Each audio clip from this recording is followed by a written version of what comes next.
This is Revelation chapter 20, verse 4 in the NLT. Then I saw thrones, and the people sitting on them had been given the authority to judge. And I saw the souls of those who had been beheaded for their testimony about Yahawashi and for proclaiming the word of the Most High, that had not worshipped the beast or his statue, nor accepted his mark on their foreheads or in their hands. They all came to life again, and they reigned with Hamashiach for 1,000 years.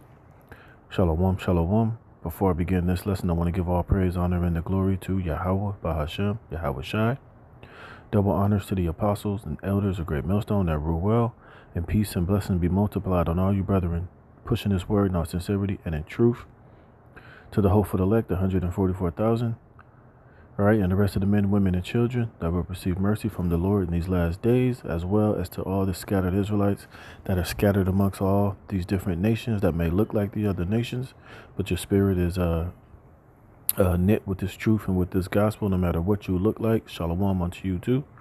All right, I'm the brother Dama Gabar here with another lesson, Lord willing to edify through the spirit and power of Yahweh Yahawashi. All right, and I read this Revelations, the 20th chapter, because we're entering into the time to where, particular members of the elect, we're about to be, pressed. Some of us are going to be beheaded. Some of us are going to have to put our lives on the line for our testimony and our faith and trust in Yahweh Bashem Yahawashi and for preaching this word, as the scriptures say. And, as we see Esau, making these moves, trying to bring in this new world order, we know that a huge part of this new world order he's trying to establish is to do away with dissidents, is to do away with any person or any so-called organization that is, speaking out or condemning or judging, the wickedness, the corruption, and the plans of these elites. Anybody that doesn't want to bow down and go along with the agenda that is being established, you're going to be a major. Esau sees you as a major threat to this, to his NWO plans, and he's putting laws in the book. He's making speeches. He's passing laws to where, he's going to be able to be justified in putting a lot of people to death, and mainly the prophets and the men of the Lord for our testimony and our faith in Yahweh Bashem Yahawashi. All right. But as we know, according to the scriptures, hey, those of us that die in the Lord, that are part of the elect, our works are going to follow us. And some of us are going to have to be those faithful martyrs and die, for our testimony in Yahweh Bashem Yahawashi. But like it says here, we're going to be raised up. That's not going to be the end all be all of the story of the elect. And those of us that, put our lives on the line, for Yahweh Bashem Yahawashi. All right. And I'm going to get straight to the point. As I was reading this article here, hey, we can see that these days are coming. And all right, and it says, U.S. government classifies Americans who oppose illegal immigration and support gun rights as potential terrorists. All right. And one thing you people have to understand is that, all of these governments will eventually be a world government. All right. You're not going to have citizens of particular countries and nations and 193 different nations. They're looking to make everybody be global citizens, world citizens. And there's going to be one, class of rulership, and all people, as you read in the Tower of Babel, will be all, they want to bring all people unto one people, under one banner, under one way, under one world that is ruled and, governed by the rule of these elites, man. All right. And anything that goes outside of the mainstream narrative, that goes outside of what they're declaring to be the law of the land, will be punishable by death. All right. And it's only going to be one way and one law, one way for all people in this near future, which is going to be that digital beast system, which under it, you won't have the right to have an opinion. You won't have the right to, to bear arms, the right to, land, what do they say, the pursuit of happiness or whatever. I forget how it goes. And these devils are definitely, pushing to make this thing to be actual reality. And we know one thing that's going to be banned and outlawed in this devil's new world order will be the Bible, the Holy Scriptures, the belief and faith and trust and glorifying of the names of Yahweh Bashem Yahawashi, and even to be able to call yourself an Israelite will be punishable by death, as we saw happened in the past during the time of Antiochus. Matter of fact, see if I can get that real fast.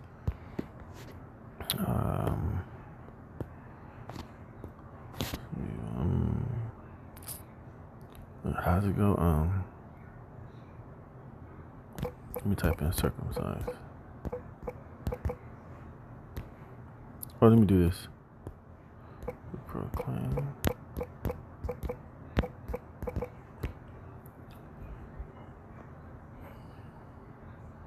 Let me see. Let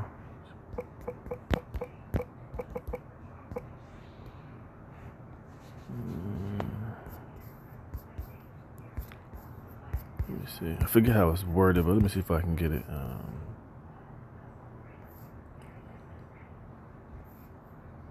Here we go. This is First Maccabees chapter 1 verse 41. It says, "Moreover, King Antiochus wrote to his whole kingdom that all should be one people, and everyone should leave his laws, so that all the heathen agreed according to the commandment of the king. Yea, many also of the Israelites consented to his religion, and sacrificed unto idols, and profaned the Sabbath. For the king had sent letters by messengers unto Jeremiah and the cities, messengers unto Jerusalem and the cities of Judah, that they should follow the strange laws of the land, and forbid burnt offerings and sacrifice and drink offerings in the temple, and that they should profane the Sabbath and the festival days, and pollute the sanctuary and the holy people, set up altars and groves and chapels of idols, and sacrifice swine's flesh and unclean beasts, that they should also leave their children uncircumcised, and make their souls abominable with all manner of uncleanness and profanation, to the end that they might forget the law and change all the ordinances." See? And this is what Esau is trying to do, basically, with this whole New World Order agenda, man. All right? And he's, trying to accomplish this all over again. You see? And like I said, when he brings in this New World Order, all will be global citizens. All will be one people. And he's doing this right before our very eyes. It's nothing more than a digital form of the Tower of Babel that Esau is trying to erect and bring all over again. This time, with his technology and unrighteous decrees, all of this order out of the chaos. You see, and this is why he's clamping down and making it to be a huge part of his agenda to quiet all dissent, and eventually to, come down with that great wrath, as the scriptures say, to bring in this NWO. All right. And it says, are you a conservative, a libertarian, a Christian, or a gun owner? Which, the true Christians are the Israelites. But basically, those of us who are in this truth, we don't fall under the title of a conservative or a libertarian or a so-called Christian. We're the Hebrew Israelites. And like I just read in the book of Maccabees, Antiochus, ultimately came with the same agenda that Esau is ultimately trying to institute right now. You see, it says, "Do you oppose abortion, globalism, communism, illegal immigration, or the UN? Believe in conspiracy theories or the end times? If so, U.S. government documents have classified you a potential T." You see, and as it stands right now, hey, the prophets and the men of the Lord, us being out there on the highways and the byways, and our unwavering faith and trust in Yahawashi and all things that are written in the scriptures, is labeling us a T. You see? And it's going to come a time to where, like I read in Revelation's 20th chapter, hey, we're going to be pressed, and some of us are going to be beheaded for our faith and witness in Yahawashi. You see, because Esau, these elites know that particular men of the Lord are not going to bow down. We're not going to bend the knee. We're not going to waver or falter, or or can the elect be deceived? So therefore, the only option that's going to be on the table is for him to label us as undesirable and ultimately just delete us out of the whole equation, thinking that that's going to stop his judgment from Yahawashi for coming down upon him. But this is a part of the, this is the, the price of admission to be a true servant of Yahawashi for a particular of us, But we can see, hey, this devil is definitely making this move.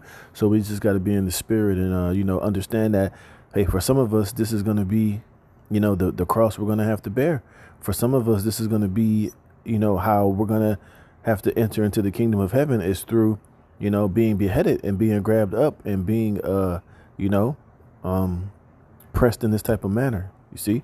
But ultimately, we can see prophecy is moving right in this direction. It says, once the term T referred narrowly to those using violence for political goals like Osama bin Laden. But under the Obama administration, references to Islam were removed from terror materials and the label expanded to include American citizens who oppose the far left ideology that has taken over our institutions, you see? And he's been doing this slowly but surely. This is why people have been getting their videos taken off of YouTube. People been getting demonetized. People have been getting, that whole cancel culture shit. It's like they're gradually introducing it into, this society, which ultimately is a way that they're, making people afraid to speak the truth. They're making people, they're, threatening people's very act to expose any type of bullshit with the fear of having their platforms taken or being demonetized or being, ostracized from this society. Did you see? But this is why, the truth of Yahawashi and Yahawashi has made us free. We don't have any contracts. We don't have any deals or money making obligations that we have to keep by complying and being a stooge for Esau Edom. This truth has made us completely free. All right. We don't have to bite our tongue. We don't have to be politically correct. Hey, we've been, set up by Yahawashi and Yahawashi to come out here and to cuss this devil out and to, to condemn him through the word of the Most High. You see, but we see Esau is making his move to try to counter that. But, we know ultimately at the end of the day, he's going to be destroyed. But we do these lessons to let you brothers know that, hey, we're in these times. It says being labeled a T strips away rights, and peaceful citizens and patriots are now being demonized by a tyrannical government that has sold its soul to the globalists. You see? And that's ultimately what, these unrighteous decrees and him doing these things are ultimately going to do is going to let him be able to strip us of our so-called constitutional rights, free speech, censorship, until eventually it'll be on the law to where he can be able to delete us or put our head in the guillotines or lock us up indefinitely. But ultimately, we know we're going to get the red list penalty, if you know what I mean. But let me read some of these, and let's see if we fall under some of these categories, talking about the men of the Lord, which we do. It says below is a list of 72 types of Americans that are considered to be extremists and potential T's in official U.S. government documents. It says those that talk about individual liberties, those that advocate for states' rights, those that want to make the world a better place. See? It says the colonialists who sought to free themselves from British rule, those that are interested in defeat, blah, blah, blah. It says those that believe that the interests of one's own nation are separate from the interests of other nations or the common interests of all nations. And you can fit us in that category because we believe that our sovereignty is of Yahawashi and Yahawashi. We believe that we're a holy and separate people from the rest of these nations. And now that we're out here proclaiming that we are the true Israelites, that we are the biblical people of the Most High, hey, that's going to even, cause us to be labeled in this category. It says anyone that holds a political ideology that considers the state to be unnecessary, harmful, or undesirable. Anyone that possesses an intolerance toward other religions. That's another one. Look at this. Those that take action to fight against the exploitation of environment and our animals. Anti-Muslim.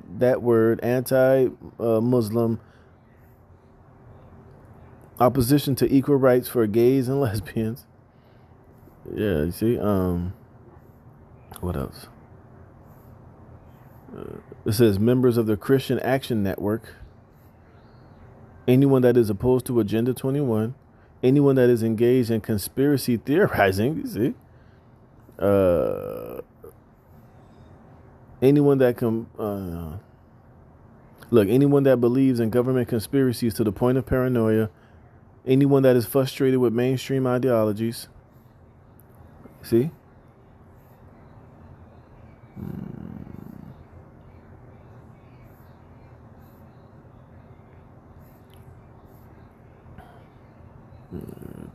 So a lot of these, they can label us under the categories of all these things. Those that believe in conspiracy theories, which the scriptures tell us about conspiracies, which that word conspiracy just means two or more people coming together to do something wicked. And we know who's at the forefront of that.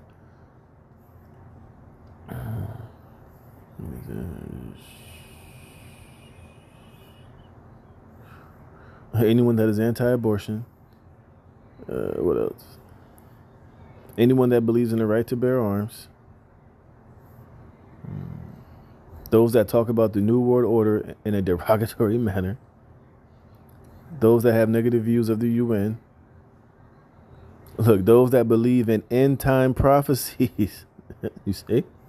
So as far as this is concerned, hey, we're on that radar, man.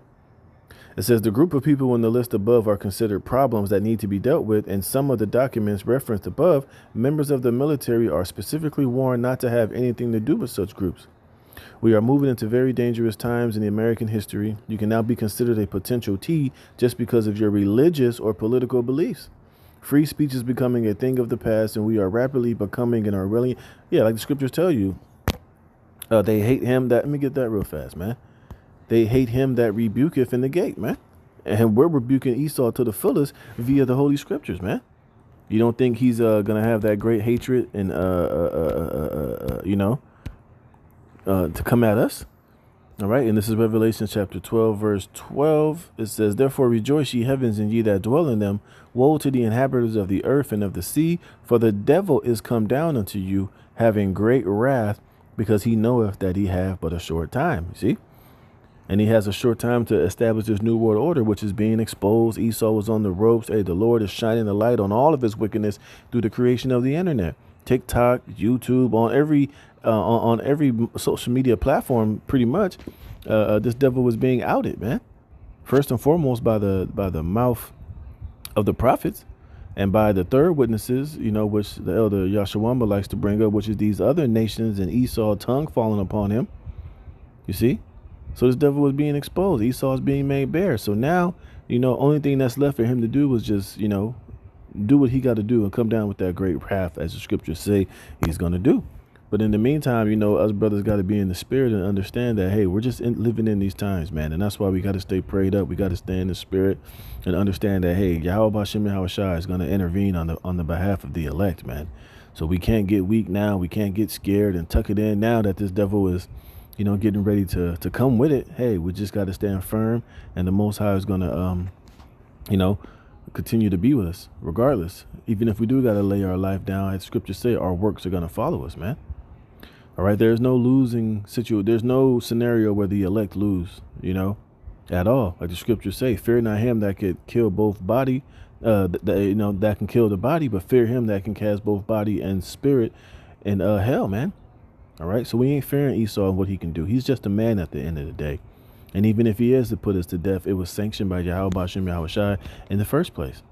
All right, but like I read in that Revelation 20th chapter, those of us that die as martyrs, we're going to be raised up first and reign with Yahawashi. All right, this is 2 Ezra 16:68. "For behold, the burning wrath of a great multitude is kindled over you, and they shall take away certain of you and feed you, being idle with things offered unto idols." You see, but for the elect's sake, we're not going to bend, we're not going to break, and we're not going to accept those things he's going to try to offer unto us, man. So therefore, it's going to increase his anger. He's going to get more angry. He's going to get more vengeful, try to do more things, puff out more fear, more threats of death, or whatever he has to do. But it's not going to overcome the elect.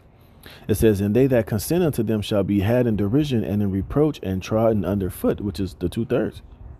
It says, "For there shall be in every place and in the next cities a great insurrection upon those that fear the Lord." You see? So we know that great burning wrath is coming down upon us. And this article was giving us some insight of just how he's going to do it.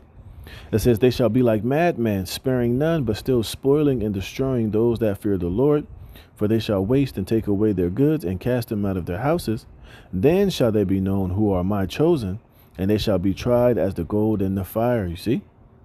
And it's all going to be as a trial and a testing of the elect, man. Whether they got to grab us up in one of these concentration camps, whether they're going to put our head in the guillotine and chop it off, hey, the elect are going to come out as that purified gold at the end of the day, whether we got to die as martyrs or whether the Lord is going to test us to the point to where, we deny, and then the Lord, for some of us, will give us spiritual power. He's going to make a way for us to get out of that situation. He might send angels in to get busy and to destroy them and blind them, or whatever the case might be, for the elect to be presented and shown in these last days. It says, "Hear, O my beloved, saith the Lord, behold, the days of trouble are at hand, but I will deliver you from the same. Be ye not afraid, neither doubt, for the Most High is your guide, and a guide of them who keep my commandments and precepts, saith the Lord power. Let not your sins weigh you down, and let not your iniquities lift themselves up." You see, because there's going to be a way out of this for the elect, and the Lord is going to guide us, in whichever way we need to be guided in the midst of all of this trouble, and it's going to be, for the betterment of the elect at the end of the day, man. So, hey, as you can see, hey, we're entering into these times. Esau is getting very impatient, and we know that even the time is coming where he's going to come with it, man. But hey, the elect will be prepared. The elect will be, put on the path to ultimately to be successful and be, glorified. So, hey, there's nothing to fear, man. Put our faith and trust in Yahawashi, but just know, hey, we're in these times, man. So with that, Lord willing, this was edifying. All praise, honor, and glory goes to Yahawashi for putting the spirit of me to do this lesson. Lord willing, you were edified. Shalom.